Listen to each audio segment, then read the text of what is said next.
I'm Christian Abbott. I'm Nathan Lavender. I'm Sean Abbott. And this is the Red Mist Podcast.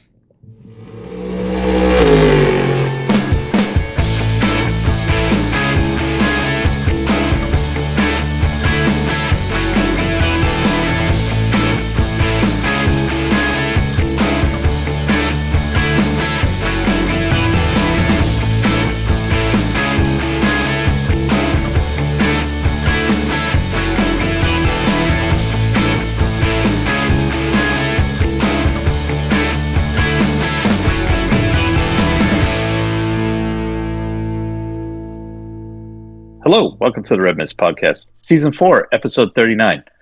Well, unfortunately, Christian, I know NASCAR is over, but I am happy to present to you the number 39 U.S. Army Stuart Haas Racing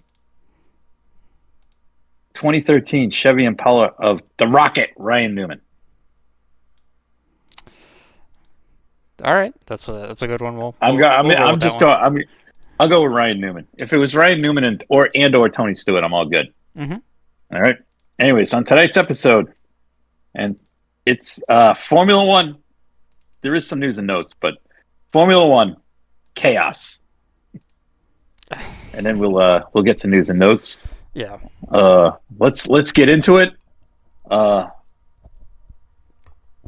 Las Vegas, Sin City.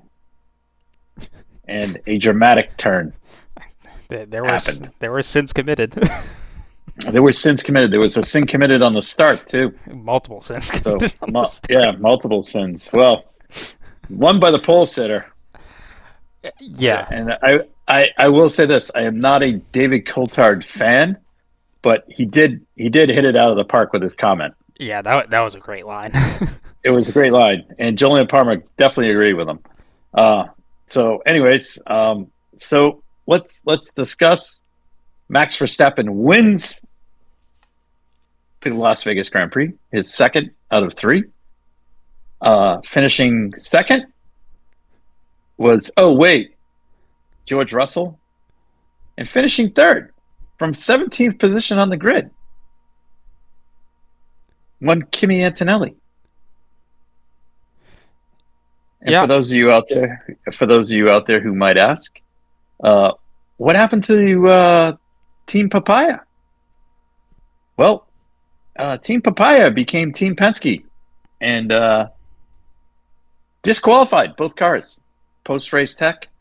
So, and before you McLaren lovers get on us, please note that the top 10 cars in the finishing order as the race finished are subject to this test, similar to what is done in IMSA. It is a legality check of the plank underneath the car, simply by rolling. It's a roller underneath the chassis of the car to see if the skid plates are hitting, and if they don't hit, then they're like, "Ooh, all right, let's now pull the car out and we'll measure." And McLaren on both cars, in 3 locations on each car, was found out of compliance. Automatic DQ.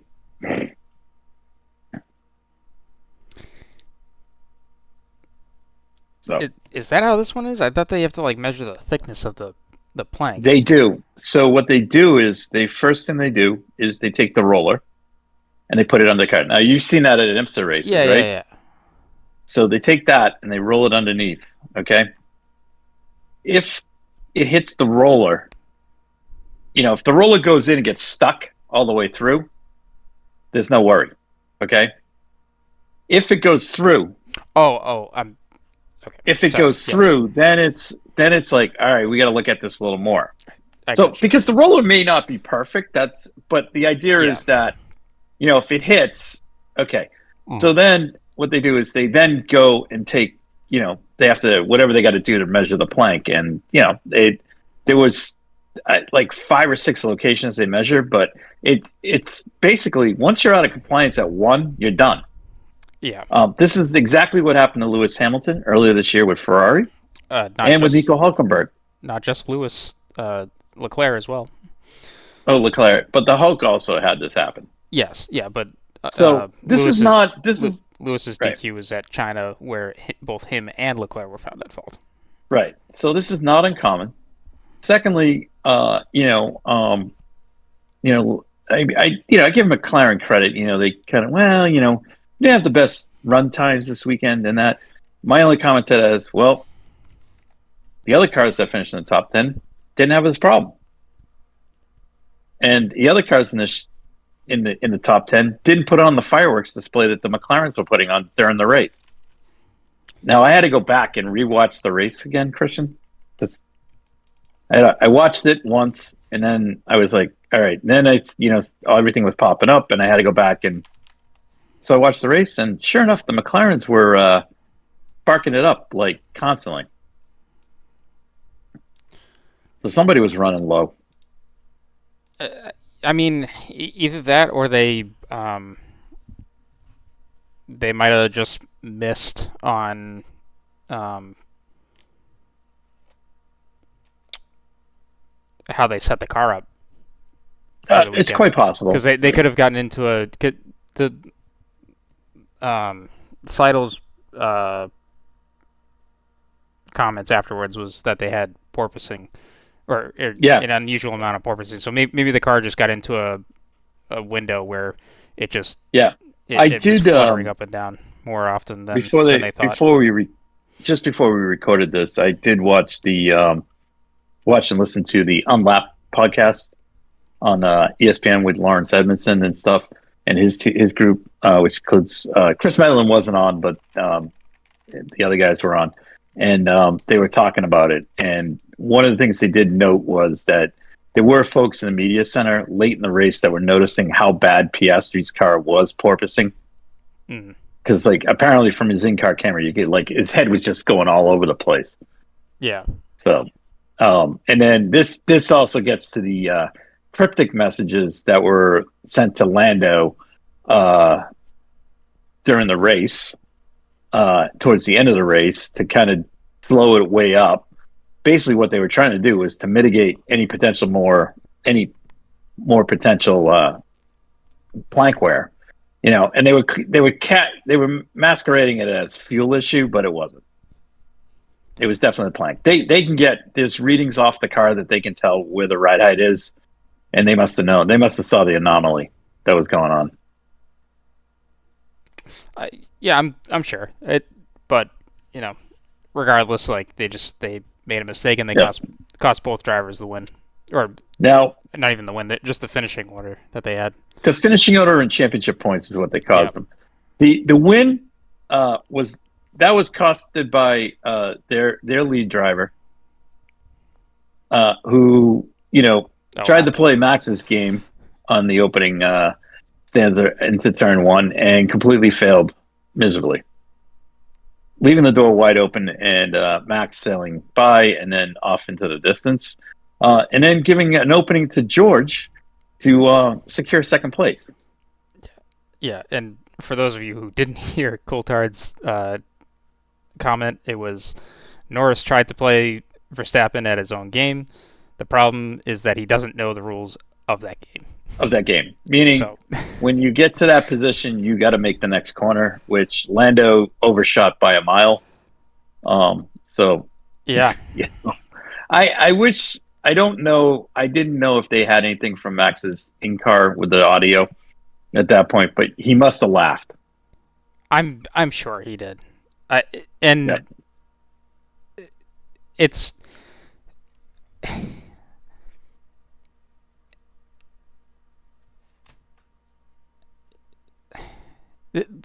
you can just tell that Verstappen is still in everyone's head, even when he is not in a shout. Sorry, let me repeat this. Even when I know what you're saying. He knows that he should not be in this championship. Yeah, and now he is. And now he is. So it's he's gone on this incredible run, and really the only driver that's done a more impressive stint across this season is Oscar. And it's only because Max is now on this tear of 8 races in a row where he's on the podium, or finishing on the podium. Piastri did 8 as well earlier in the season, but that was only usurped by a 4th place finish at Canada, and that's I know that was the one race where him and Lando had it coming together, but still at that point the McLarens were not the fastest cars that weekend. It was Mercedes and then Verstappen, but to then just say, you know, your string of podium finishes is broken up by a 4th place finish, that's not that all bad, because then the next 2, 4, 6 races afterwards, he continued to finish on the podium. So he had, 15 races where he's in the top 4. Yeah. And I only say 4th because I have to include this one race. Everything else was on the podium. So right there is just your incredible amount of consistency.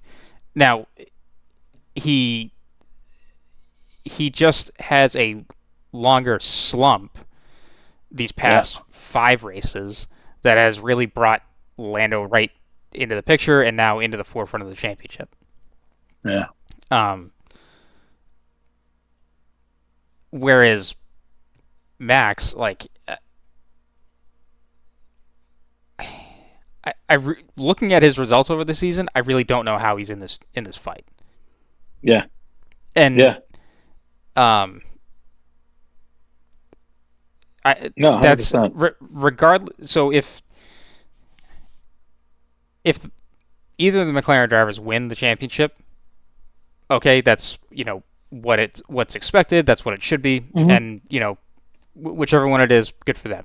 If Max wins this, I don't think the story is, wow, what an incredible comeback. It's, wow, how did McLaren blow this?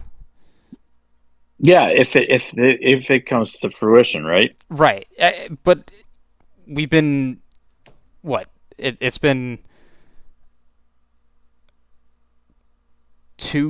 almost 3 months now since they've been back from the summer break, where Max kicked it off with a win when he came back, and he finished 2nd and then followed up by 2 wins, but still outscoring both.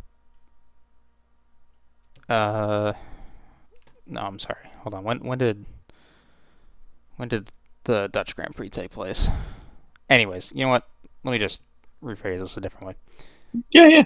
Since coming back, he's just outpaced the McLarens and finished ahead of them for almost all the events until we hit Mexico and Brazil.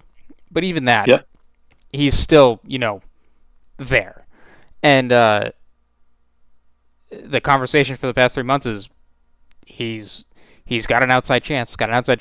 Well, now it's like the stuff that's needing to happen for this 5% chance to win is happening. And whereas Max knows this whole, it's race by race for him. If he does it, it's great. If he doesn't, he's still got 4. So, like he's accomplished winning a title in F1. So like that's not a box he needs to tick off. Now it's just how many can he win, and 100%.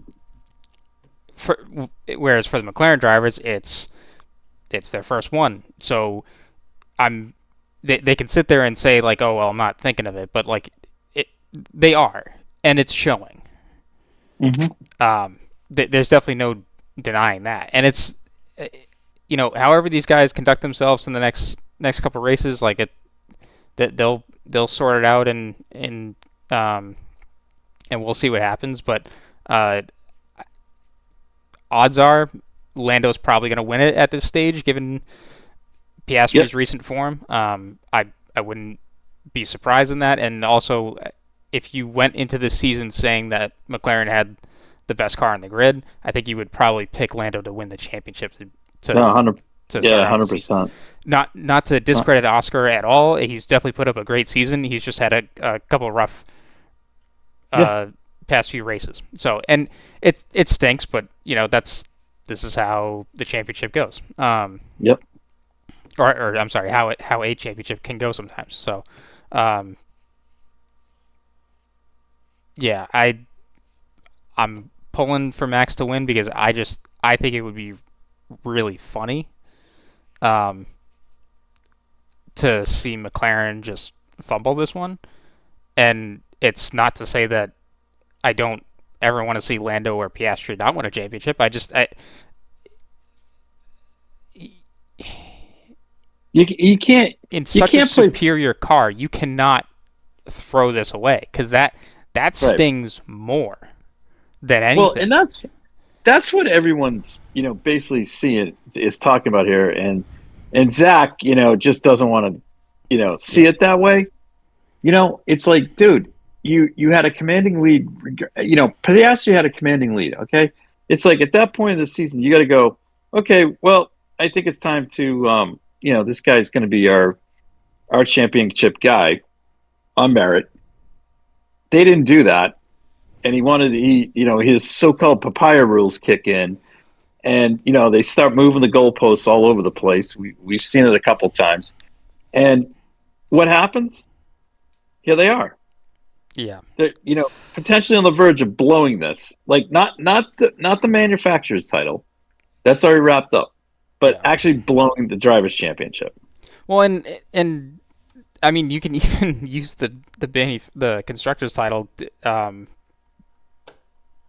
to make your point even further. Like they are near double Mercedes in points. Yeah. Yeah. And they haven't wrapped this title up. Like that's right. That's what's so insane with this because they're not able to close it down yet. Yeah,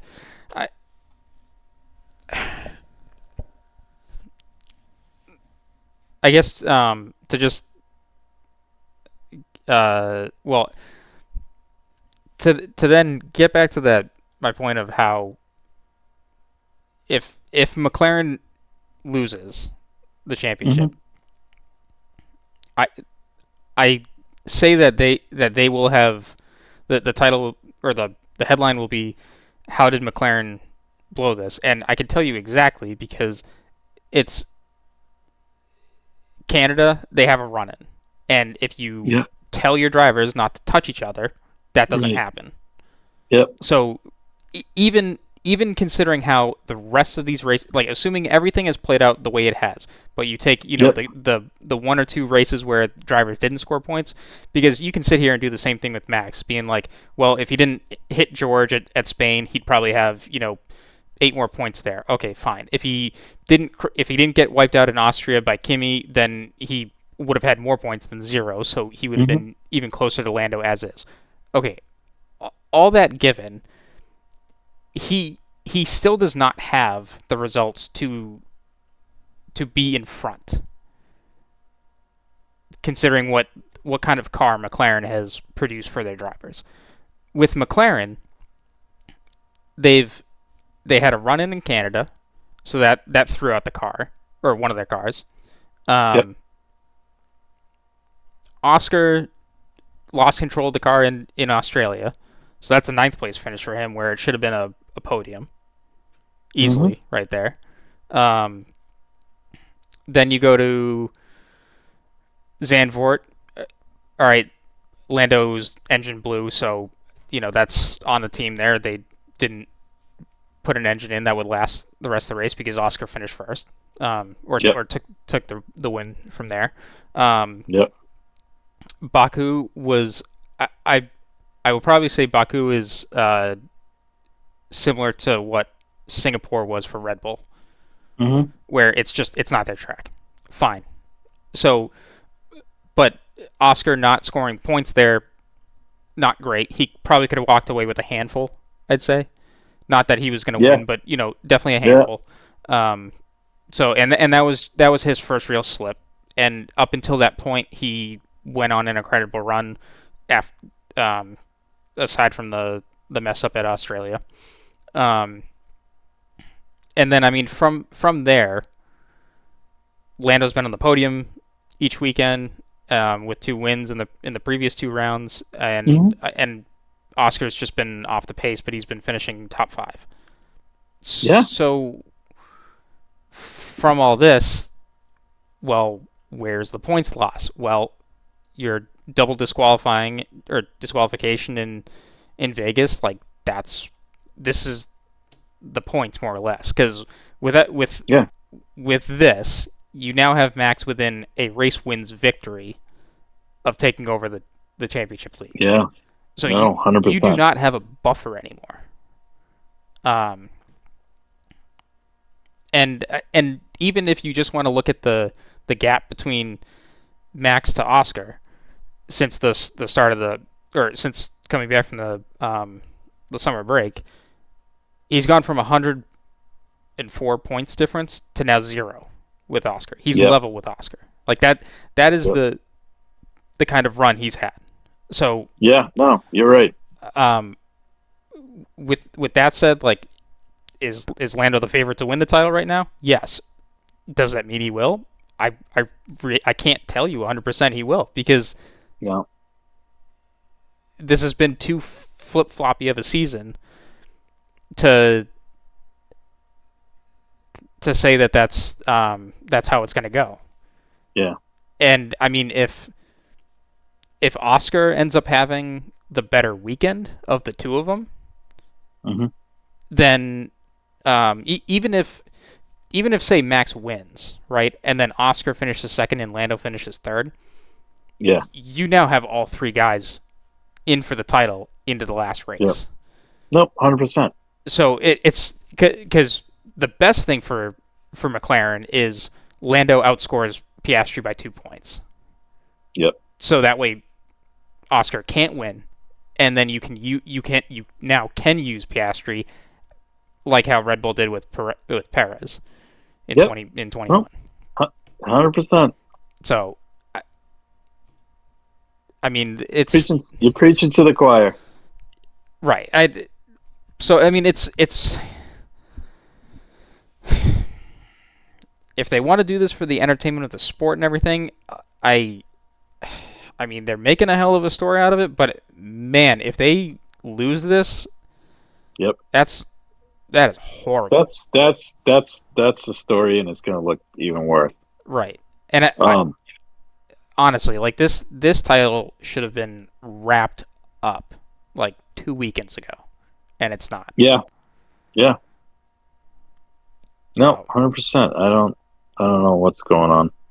And again, this isn't to say that Max and Red Bull haven't had a great season in themselves. Like, they're challenging for the championship into these final rounds.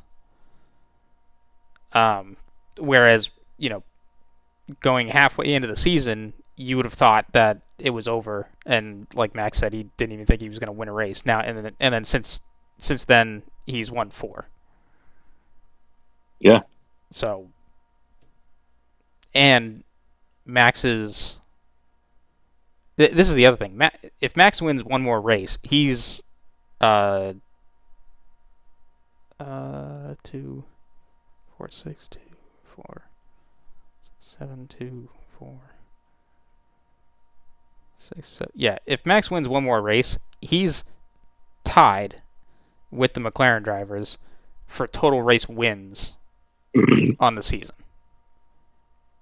Oh, and I saw a graphic where someone plotted out a championship outcome for the final rounds where it could mathematically happen that the top 3 tie at 410 points, and Lando would win the title because of countback on number of second place wins. Yep. Like that would be the difference in the title. That's amazing. So, I mean, again, is any of this going to happen? No, but there is a possibility in which it does. So it's just, you and I are just reveling in it. I just find it, I mean, this thing should have been wrapped up long ago. Okay. And it just gets back to the whole thing with, Zach and his just friggin' ego and everything. And it's just ridiculous. But anyways, if it screws up and Max wins, I don't know. I really don't know what to say. I really don't. Where the blame lands right at the top. It doesn't land with Andrea Stella and his team. It lands with Zach. He's ultimately the final decision maker. Of course, if Lando wins, he'll be the first one. I told you we had this all under control, and it's like, dude, yeah, you didn't. So I mean, it's almost laughable. But anyways, yeah. And if they wanted to, man, I'd have to go back and look at the margin of victory, or even the splits between the two of them of how they all got to these positions. But I mean, like, there's a few one position finishing order between the two drivers where you could just pull the team order and swap positions, and you would have you would just have your different outcome. It's really hard to make that argument for the last 5 races with how Piastri's form has gotten since then. But also, none of us know what's going on behind the scenes, so who knows what's going on, and maybe if this championship unfolds the way it is right now, we'll have another book come out from Oscar, and maybe it's a Mark Webber 2.0 kind of situation. Yeah. You don't know. Yeah. Just so you know, the margin of victory today was 20 seconds. Yeah, no, I just between the McLaren drivers. Oh, sorry. Yeah. So like at Singapore, they finished 3rd and 4th with Lando in front and Oscar in 4th. So what was the time difference between the two? Could you have conceivably just told Lando to Understood. go back? Yeah. Understood. Sorry about that. Yeah. But anyways, because for instance, like at COTA, Mexico, and Brazil, and even Vegas, you were not in a position to tell Lando to switch with Piastri because Piastri was so far back, it didn't even make sense. Yeah. So unless you were just completely bought in to the fact that this is how it's going to have to go. Yeah. Which I wouldn't mind shuffling the points around that way just to see what it would look like right now and how you would go into the last couple of rounds with that. Yeah. All right. Well, let's just take a quick look at the revised standings for the race. Max with the win. George unchanged, 2nd place. Kimi goes from 5th to 3rd. Charles comes up to 4th. Carlos started P3, finished P5. Well done. Isaac started 6th. Oh no, wait a minute. Sorry. Where did he start? Doesn't say. Sorry. Isaac with a 6th place finish. The Hulk finishes 7th. Good points for Sauber today. Lewis, dead last to 8th. Yeah. And Haas today gets to thank McLaren for the double disqualification, as that put both of their cars into the points. Yeah. Just awesome. Anyways. All right. Let's hold on. Let's see if we can find the all right. Here we go. Driver's standings. Dun dun dun dun dun dun. All right, here we go. Lando, 1st place, 390. 2nd, Oscar, 366. Third, Max, 366. George at 294. He's out in terms of from here on down, no one has a chance because it's 58 points maximum. That's not going to get George enough.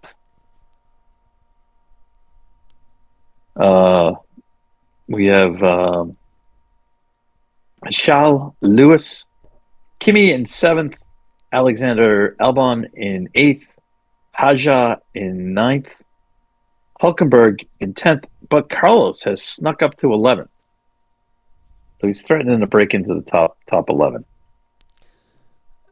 Yeah, I mean, Carlos could Yeah, get jump into the top 10. ninth. If he could get Yep. ninth by the end of the season, that would be really good for him. Okay. So in the team championship, McLaren has it wrapped up. Mercedes, at this point, unless they double DNF on the way out, I think they have second place wrapped up. However, Red Bull has leapfrogged Ferrari on the back of one driver. Yeah, and to 366 points for Max. The rest of the team has scored 25 points. Yeah, and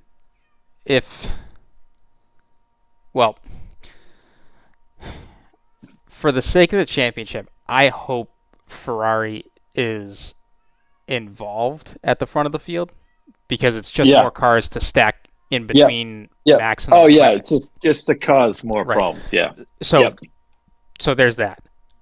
However, if Max does outpace them by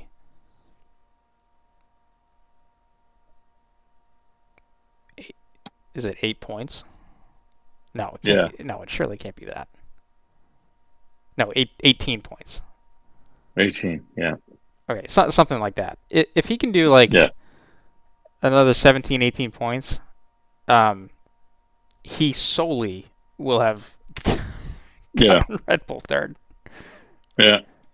All right. Williams is in 5th with 121. Racing Bulls 90 and 6th. Haas with 73. So the battle here is between Haas, Aston, and Sauber for 7th, 8th, and 9th. Yeah. Alpine has got dead last locked up.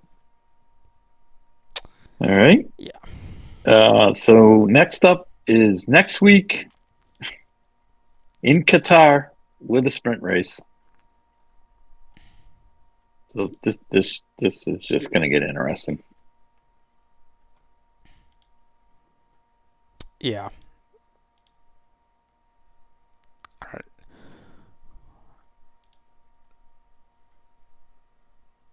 Oh wow. But Max won this Grand Prix or won Qatar last year. Yeah. Okay. Although wait a minute, Lando was far off. I'm gonna have to go back and figure out why he was down there so far. Yeah. But then, yeah. See that Abu Dhabi could be an interesting one. Yeah. 100%. Because there is. I mean, Ferrari was closer, but I know Max ran into Piastri that round, so that kind of just wrecked both of their races. Right. Right. Man, it's going to be interesting. Oh, and next week they have this. They still have the tire distance limit that they can run. So I think it's only 25 laps that they can do. Yeah. It's still going to be like a mandatory 2-stop, but it'll be like a really short stint on probably the softs. If the softs could even last like 7 laps, I think. So we'll see. But We shall see, yeah, as they say. All right. All right. Let's see. In the world of news and notes, for our female listeners out there, just want to let you know that there is a certain driver who is now off the market, having announced his engagement today. And the Red Mist podcast sends congratulations to one Jordan Taylor and his fiancee Peyton. I saw that. Congrats to Jordan. Congrats to Jordan and to Fonzie as well. Yeah. So that was exciting. In the world of sports cars, in the WEC side, Mick Schumacher will not be back with Alpine this year. Wonder where he's going. Huh. Yeah. Interesting.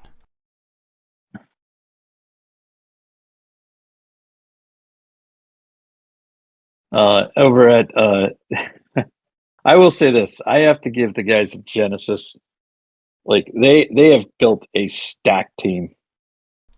So they finalized. Yeah. Obviously, last week I think we had talked on Jamie Chadwick joining as the reserve driver. It was announced on Thursday morning that Matthew Jaminet, formerly of Porsche, and Paul-Loup Chatin, former Alpine driver, has joined their team as their hypercar to finish out their hypercar drivers lineup. So that's quite a lineup that they have. So exciting for them. Yeah. I mean, one manufacturer's garbage is another manufacturer's There you go. treasure. So Yep. Other than that, that's all I have. Well, the only other thing I guess is doesn't look like Porsche is going to be back in WEC. no. So we'll see. We'll continue to hope, but does not look like it's going to happen. Mm-hmm. So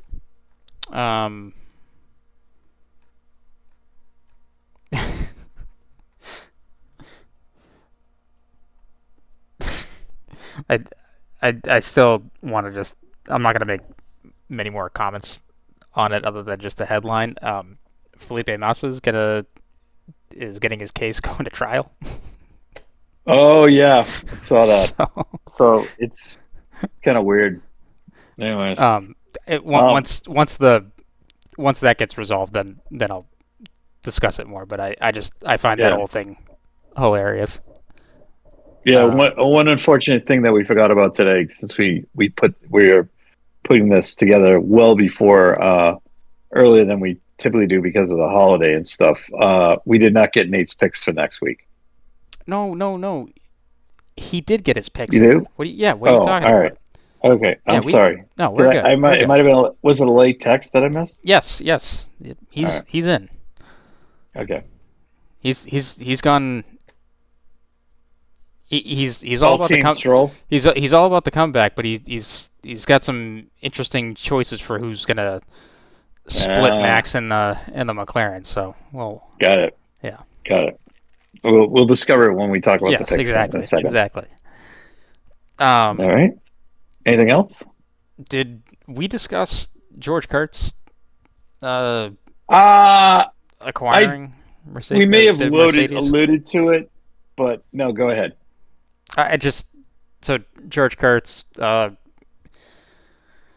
he's the head of CrowdStrike. Yeah, head of CrowdStrike, and also one of the gentleman drivers in sports car racing. Has sports car race both in IMSA and ADA and in SRO. Yeah, has acquired a minor stake in the Mercedes F1 team.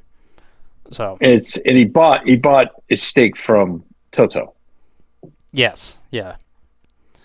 So just interesting note. Just keep that in mind. Yeah. And then we forgot something very obvious. Which was? And had this Grand Prix followed out, in a normal fashion. Congratulations to Dorian Penn. Oh yeah. Yep. F1 Academy driver with her finish today. She didn't win. She finished. Where did she finish? Second? No, third. Finished third because Mia Wagoo, who was her championship competitor, finished second, and Chloe Chambers finished first. So Dorian with her finish today, she had to finish eighth or worse to lose championship, and I think Mia had to win the race. So and that didn't happen. But anyways, congrats to her. I mean, she had a tough day yesterday in the sprint race, but things happen. But showed resilience in that. But Dorian with the big win claims the title. So good for her. Mm-hmm. She will not be back next year. Right. Yeah, because once you win, you're done. Right? You're done. Is that how that works in this one? You're done, or if you've done 2 full seasons, you're done. Okay. Yep.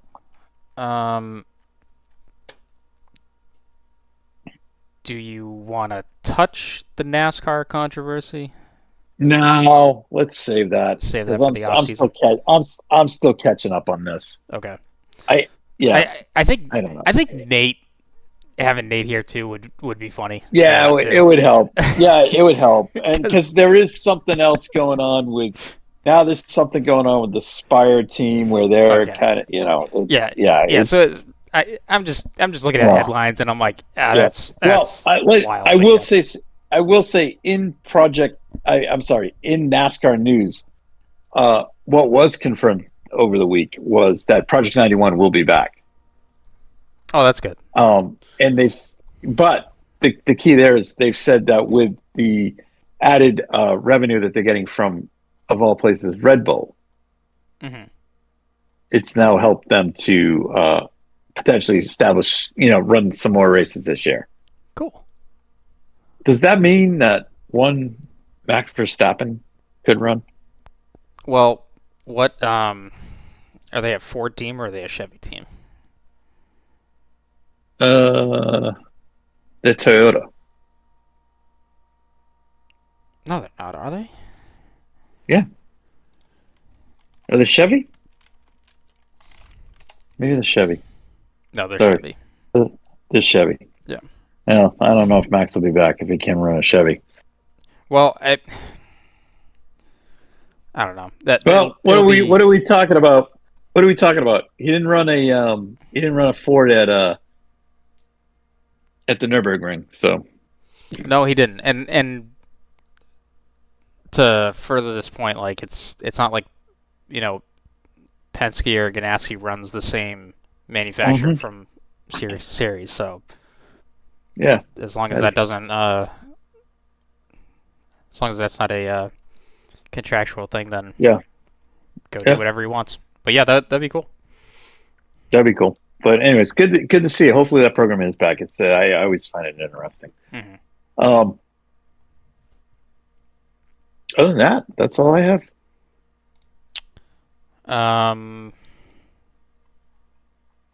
Yeah. Instead of making our picks.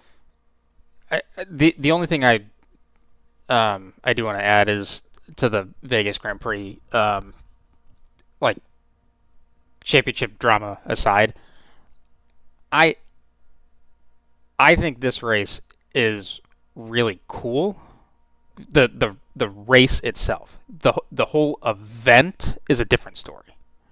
But yes, the race is good. Yeah, but yes, the event is lacking. And I mean, granted, we might hear some more stories from our on the ground reporting. Right. Next week's episode that we might be able to add into this. However, one thing that we totally glossed over is qualifying was wet, and that I thought that was really cool, and like for it, one of the few times you could actually get a good sense of the speed these guys are going on this track. Yeah, like. Yep. You get a sense of speed from just watching it on TV. Like the shot of the cars coming out of the slow corner at the end of the strip and the run down to the start finish straight, like that little kink there right at the end, like that is one of the coolest corners. Like, and I know it's very simple, but man, the speed that they carry down there is just really impressive. And then the corner that I like is actually 17, where they come in and they go sort of downhill and then uphill. That's the one at the end of the straightaway, right? It's coming, onto the pit straight. Coming on. Is that the last corner or the one right at the end of the strip? It's the last corner. Oh, the very last corner. Yeah, that's what I was talking about. That little kink there. Oh, all right. Right through. Sorry. It's. I think it's a great corner. Yeah, and then also just the little left right or the right left section. After you get it slowed down and then you're trying to speed back up to when you're starting that last straight before the last turn there. Like everyone was just sliding and moving the car side to side like that. The camera positioning there is great, and you really get to see the driver work hard for it. No, 100%. Honestly, I think my only complaint with this track is turn 1. Just because I think it would be better if it was more of like a hairpin than the speed that you can carry through. But I mean, what makes up for it is, because what I think hampers it a little bit is the fact that there's so little grip on the inside line. Or really just anywhere off the racing line with this track, because they only race this thing at this time of year. So no rubber is ever being laid down, and I mean, yeah, it makes the starts exciting because you get exactly what we got this year, and then even last year, like you had Matt, or maybe not last year, but the year before, but where Max just drove Leclerc off the track because it's like, well, he doesn't have grip, but he does in a sense. So I mean, it is interesting for sure, but as the race goes on, it's like, okay, you don't have really a passing opportunity into one, and if you do, like, you're really sending it in there, and it's very low percentage move. Like your best move is 3, which is the right-hander when you enter the sphere section, or maybe that's 4. And then you go from that, and then it's pretty much either the end of the strip or maybe the corner before you get onto the strip. And even that little S section before where you come out of you pass the sphere and then you turn left to go down the strip. No, just the road before you get to the strip. No, you turn left behind, you're going behind the sphere. Yes. And then you turn left and you're going along the side of the sphere towards what happens there is you go so what happens there is you're going along the outside of the sphere where the main entrance is from the outside, and then it also is what they call the bridge at the Venetian, which leads to the sphere if you go through the Venetian, only because I've been out there just recently. And then now you're coming along the side of the Venetian, the outer side of the property, and then you come to that corner where it's kind of a tough little corner. Even in dry conditions, that wall, you could impact the wall there. But then you turn and then just rocket down the strip. But yeah, it is pretty cool. Yeah. So I mean, like I hope Vegas succeeds, because I think the race itself is great, and even watching the race unfold, like Yeah. the whole field was pretty much more or less together for most part of the race. Right. And Right. it wasn't until cars started to falter where the gaps widened up. So, and I know it's tough because like everyone's running close together, but no one's able to make a pass because of the DRs and whatnot. But like,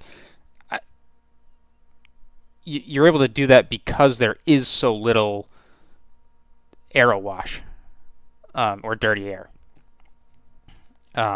with how trimmed out these cars are. So it is a lot more mechanical grip at that aspect, which is it makes for this kind of exciting race when you have it. But also like the length of the strip alone shows you just how powerful the draft is, even without DRS. Mm-hmm. So, like again, it's cool how fast they're going on a street track like that. So, and also I thought the wet qualifying session was probably one of the best ones to watch, and it was just because you got to see drivers more or less learn a track for the first time, and who was able to pick speed up the quickest, and who could figure it out after a mistake or two and put it together to get it up there. So.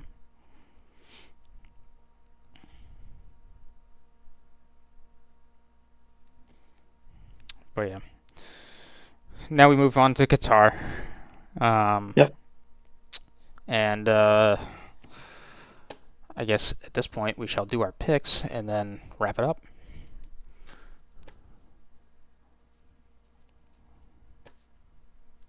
So, Nate has gone with Max to win. Ooh. And then he's gone with Lewis finishing second. And then Hajar on third. So with his dark horse being Lance Stroll. So he's got something crazy going on there.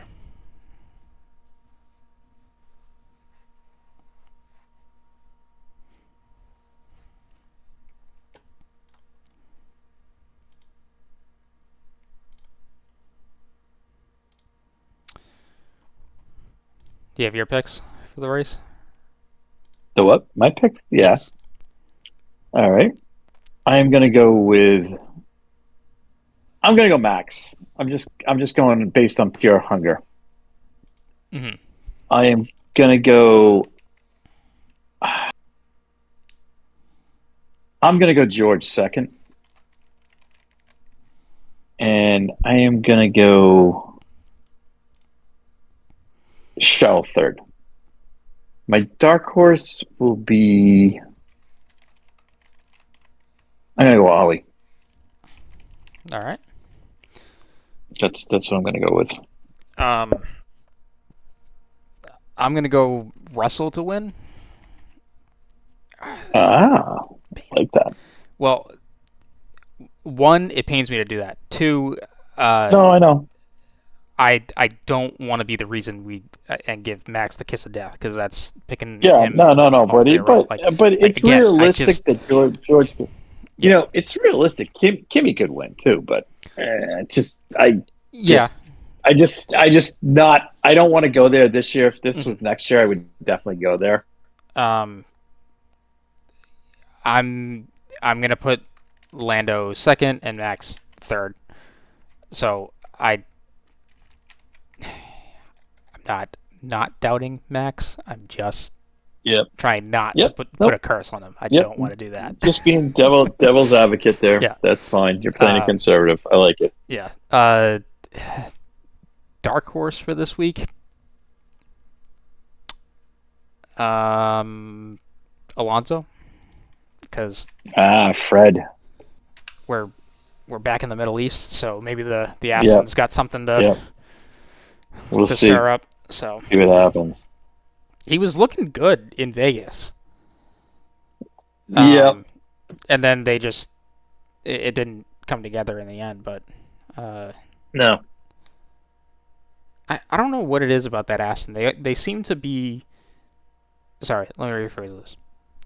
Alonso seems to be really strong in qualifying, but then the race comes and then it just slides. Yeah, they can't get it. Yeah. They can't get it to get race pace isn't there. Yeah.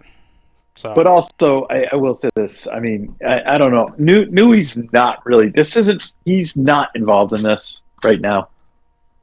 He's probably helping a little bit, but yeah, I'm sure he's involved in some way. But I get your point. He's probably focused on 26 right now. Right. So that's where I think he is. Yeah. Which totally fine. Like I am right there with Aston. Like if they can pull something out of the bag and Alonso's at the front of the field, like all chips are in. Like I want that one to happen. Yep. 100%. 100%. Because again, like I mean I guess this is a separate thing, but like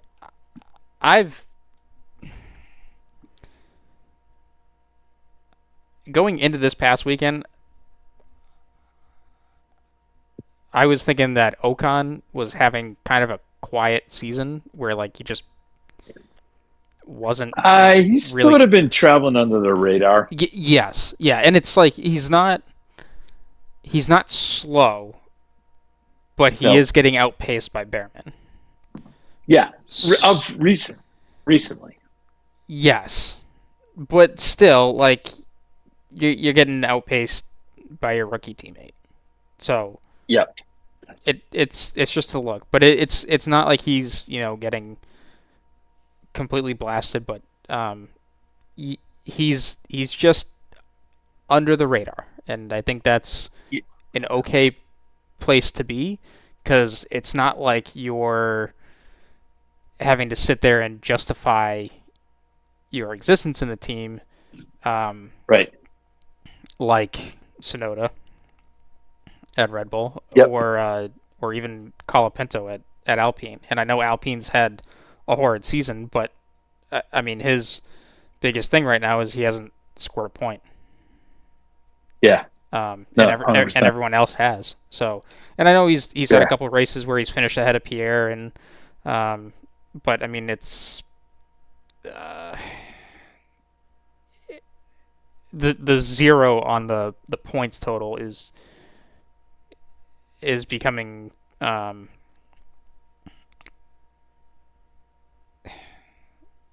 it's something that's just really hanging over him right now, and it's again, I'm not looking at Alpine's performance week in, week out, but I mean looking at just race finishes, like he's more often than not Gasly's ahead, but it's not like he's ahead every single race. So there are some weekends where Pierre is finishing behind Colapinto, but yeah. I mean it's also hard to quantify that criticism too, where it's just like the car is crap, like, and everyone knows it, right? So but yeah. All right. Well, with all that said, anyways, we can go on to Qatar for next week. And I don't have any other race. Oh, I'm sorry. Supercars are at Adelaide next weekend. That's the finale. Yes. Gotcha. Also, Super Formula was their season wrapped up this weekend. I need to go back and watch those because I looked at the final standings and they were not what I was expecting. So. Oh, all right. So I'll have to dig into that and find out what happened there. Yeah. All right. All right. And on that note, good night. Thank you guys for listening to the Red Mist Podcast, hosted by Christian Abbott, Sean Abbott, and Nathan Lavin. It's produced by Christian Abbott, and music is by Alex Zwart and Harrison Tate.